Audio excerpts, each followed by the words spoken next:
प्यारे देशवासियों, नमस्कार।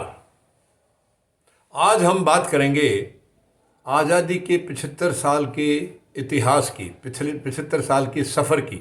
यानी 15 अगस्त 1947 को हम लोग आज़ाद हुए थे और अब 75 साल पूरे कर चुके हैं। इस वीडियो को हम दो पार्ट में करेंगे, पार्ट 1, पार्ट 2। और इसमें हम लेखा जोखा करेंगे हमने इन 75 सालों में क्या खोया, क्या पाया, इसके ऊपर हम बातचीत करेंगे। यानी आज़ादी के बाद से अब तक ये जो आज़ादी का अमृत महोत्सव मनाया गया है, इस महोत्सव तक हमने क्या हासिल किया है और क्या हमने गंवा दिया है। तो पहले पार्ट में हम बात करेंगे कि आज़ादी के बाद से तुरंत हम लोगों ने, क्योंकि अंग्रेज़ों का राज था काफ़ी लंबे समय तक और बहुत बड़े संघर्ष के बाद में आज़ादी मिली थी। बड़े महान क्रांतिकारियों ने, महान शूरवीरों ने अपना बलिदान दिया था, अपना बेशकीमती बलिदान दिया था, तब जाकर अंग्रेज़ों को भगाने में कामयाब हुए थे।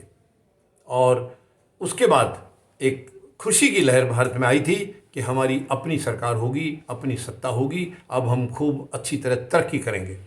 अब ये सफ़र शुरू होता है 15 अगस्त 1947 के बाद। तो ये बात तो साफ है कि ईमानदारी हमारी राजनीति में शुरू से आज तक नहीं रही है। ये दुर्भाग्य है इस देश का। केवल एक सरकार जो लाल बहादुर शास्त्री जी की थी, जो चंद समय के लिए थी, वो सरकार बिल्कुल नज़र आई थी कि बहुत ईमानदार है। अगर वो 5 साल पूरा करती तो शायद देश का नक्शा कुछ और होता। उसके अलावा जितनी भी सरकारें रही हैं, चाहे कम किया है या ज़्यादा किया है, लेकिन भ्रष्टाचार सब में रहा है, सब में रहा है। लेकिन पिछली सरकार में भ्रष्टाचार के साथ साथ काफ़ी काम भी हुए हैं देश में, ऐसी बात नहीं है। देश में दुनिया भर के हॉस्पिटल बने हैं। बैंकिंग प्रणाली जो थी हमारी प्राइवेट थी, इनको नेशनलाइज किया गया था। साइंस के क्षेत्र में हम लोगों ने बहुत तरक्की की है, बहुत तरक्की की है, इसमें कोई शक नहीं है। यानी एजुकेशन में भी तरक्की की, हर फील्ड में काफ़ी तरक्की की है, बावजूद इसके कि भ्रष्टाचार कायम था देश में। भ्रष्टाचार हर कदम पर, बिल्कुल हर जगह पर समाया हुआ था। हाँ, वो बहुत ज़्यादा ऊंचे लेवल पर नहीं था, लेकिन भ्रष्टाचार था। साथ साथ तरक्की भी हुई है, बहुत कुछ हम लोगों ने बनाया है। यानी हम लोगों ने बहुत रिसर्च किए हैं, हर फील्ड में हमारे इंजीनियर्स एक से बढ़कर के एक हैं, साइंसदान एक से बढ़कर के एक हैं।